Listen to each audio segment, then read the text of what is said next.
A while back, one of my neighbors threw out 2 planter boxes like this that are about 2 feet long and 9 or 10 inches deep and maybe 9 inches wide. So I've had them laying around for a while.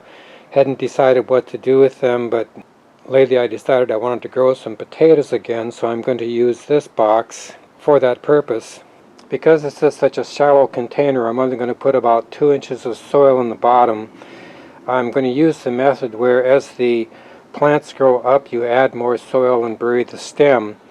At the end of the cycle, there's some risk that the potatoes on top will be green, which means they are toxic. But at that point, what I'll do with those is I'll use them for seed potatoes for the next batch.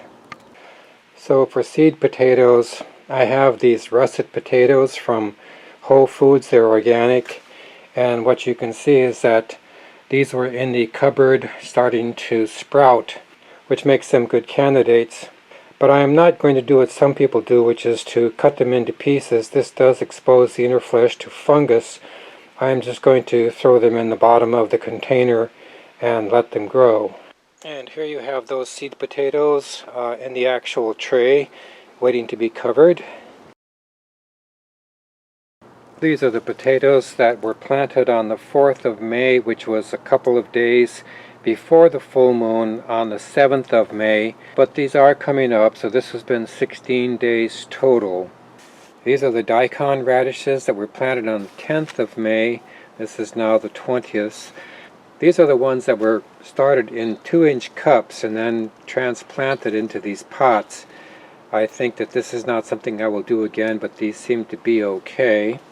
These are some daikon radishes that were started outside on the 12th of May, which is about 5 days after the full moon.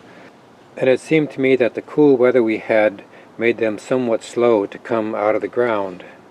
Here we have the various carrots that were planted on the 13th of May.